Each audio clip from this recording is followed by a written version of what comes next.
আমাদের second part আজকে শুরু হচ্ছে।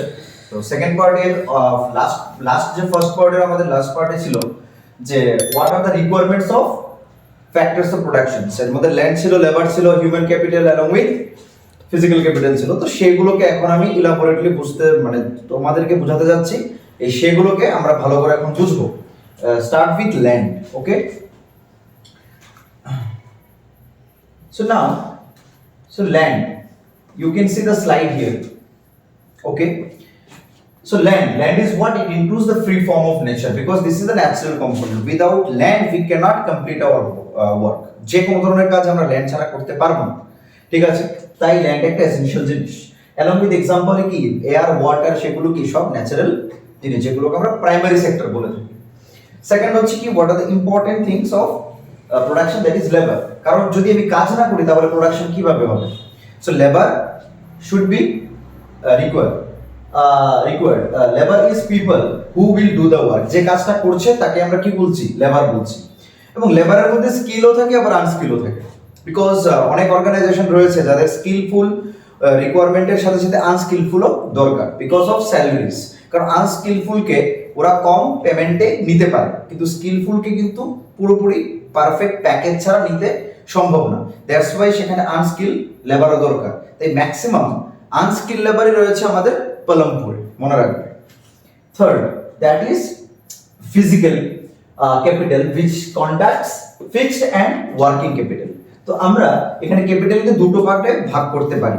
একটা হলো গিয়ে কি that is physical capital and another one is fixed capital, working capital and fixed capital. So আমরা প্রথমে জানবো যে fixed capital কি।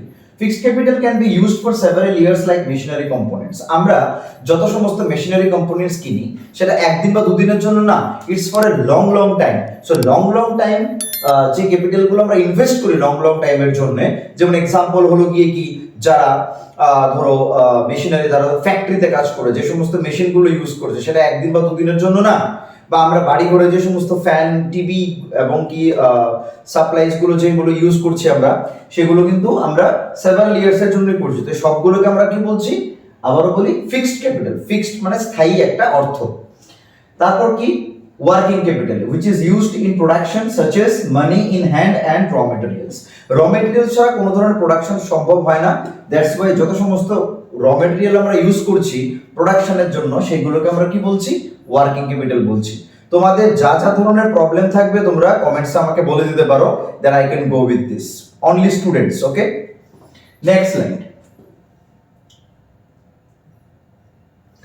নেক্সট স্লাইডে আমরা পড়বো that is land is fixed. Land is always fixed because land কে আমরা যদি পালমপুরে দেখি land কে এক্সপ্যান্ড করা হয়নি বিফোর আপ টু 1960 অবধি। মানে 1960 তে কি হয়েছিল? গ্রিন রিভলিউশন হয়েছিল। গ্রিন রিভলিউশন কি সেটা আমরা এই চ্যাপ্টারে পড়বো। So main occupation of Palampur is farming and 75% people are related to that farming activity out of 100.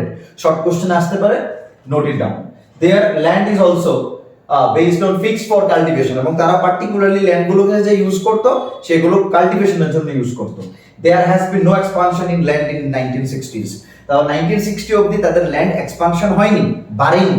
কিসের জন্য? ফার্মিং এর জন্য। যতটুকু ছিল এতটুকুর মধ্যে ওরা ফার্মিং করতো। লোকাল মেজার্স অফ, আর লোকাল যে সমস্ত ল্যান্ডগুলোকে মেজার করা হতো এটাকে বিঘা বলে। শর্ট কোশ্চেনে আসে কিন্তু তোমাদের পরীক্ষাতে। আর standard unit of measuring land বললে আমরা বলবো কি হেক্টর। তো fourth number point is very much crucial for short question. এছাড়া কি কি ধরনের ক্রপস আমরা দেখতে পাই পালমপুরের মধ্যে? পালমপুরের মধ্যে তিনটে ডিফারেন্ট ধরনের ক্রপস রয়েছে। এর মধ্যে আমরা ক্রপ সিজন আমরা জানি, খরিফ ক্রপস রয়েছে, রবি ক্রপস রয়েছে, জৈদ ক্রপস রয়েছে। হ্যাঁ, জৈদ ক্রপস এখানে লেখা নেই because Palampur does not relate with that kind of crops. সেখানে শুধু কি রয়েছে? Rabi crops and kharif crops. Rainy সিজনে আমরা যে ক্রপস গুলো পাই পালমপুরের মধ্যে ফার্মাররা যেগুলো প্রোডিউস করে এটা হলো জোয়ার এন্ড বাজরা। তোমরা এখানে দেখতে পাচ্ছ, এখানে পিকচারও দেওয়া রয়েছে। এছাড়া উইন্টার সিজনে যে কি হয়? ভিট হয়। এখানে ভিট রয়েছে, এখানে বাজরা রয়েছে, ইউ ক্যান সি। যেটাকে আমরা উইন্টার সিজনের ক্রপগুলোকে আমরা রবি ক্রপসও বলে থাকি, পরীক্ষাতে আসতে পারে why it is called. And third crop যদি বলে what is the third crop of Palampur, that will be potato. Potato we all know, that's why I did not give the picture. Next হলো কি what are the major inputs are there? Inputs মানে কি? যে farming করতে কি কি ধরনের জিনিস ওরা কাজে লাগিয়েছে during green revolution. HYV seeds, HYV seeds মানে হলো হাই ইয়েল্ডিং ভ্যারাইটি সিডস। আমরা জমির মধ্যে অনেক ধরনের সার ইউজ করি, কেন? To get the better production. হয়তো বা হিউম্যান বডির জন্য that does not suit, but still আমরা এইগুলোকে ইউজ করছি কেন? অল্প সময়ের মধ্যে বেটার প্রোডাকশন করার জন্য, বিকজ আমাদের ইউটিলিটি অনেক বেশি। Second, fertiliser.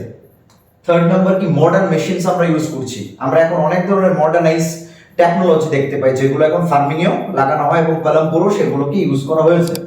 Pesticides and insecticides, এগুলো একটা রাসায়নিক সার যেগুলো মাটিতে পুট করা হয় গাছকে তাড়াতাড়ি ডেভেলপ করার জন্য, এবং সবগুলো ইনপুটস আমাদের পালমপুরে ছিল। এছাড়া দুটো ডিফারেন্ট ক্রপিং রয়েছে যেটা খুব ইম্পর্টেন্ট, পরীক্ষাতে শর্ট নোট আসে, যেটা হল multiple cropping and modern farming. এই দুটো আমরা এখন ডিসকাস করছি। Next slide. You can see the next slide here, that is multiple cropping, which is very important. And multiple cropping is also known as the multi-cropping is the agricultural practice of growing two or more crops on the same land. আমরা যখন একটা ল্যান্ডের মধ্যে more than two crops কে set করি বা farming করি, সেটাকে আমরা multiple cropping বলি, একদম ইজিলি টু গেট। ঠিক আছে, যেমন আমরা দেখতে পাচ্ছি এখানে একটা পুরো প্লটের মধ্যে আমরা এখানে মেইজ ক্রপ, সোয়াবিন, ওটস সবগুলোকে ফার্মিং করছি।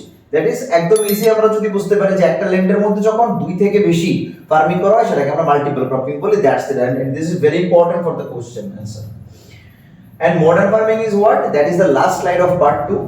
Modern farming is the use of advanced technology. আমরা যখন অনেক ধরনের টেকনোলজিকে ইউজ করা শুরু করেছি আফটার গ্রিন রিভলিউশন, ঠিক আছে, যে modern advance technology and practices to increase crop yields and sustainability, because আমরা ফিউচারে ইউজ করার জন্য এখনো আমাদের বাড়িতে ক্রপস থাকে, কেন?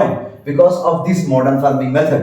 কারণ মডার্ন ফার্মিং এর জন্য আমরা অনেক ধরনের মেশিনারি কম্পোনেন্টস আমরা ফার্মিং আজকে ইউজ করছি, সেই কারণে আমরা অল্প সময়ে অনেক বেটার প্রোডাকশন পাচ্ছি, and that is known as modern farming method. That's it for today's discussion.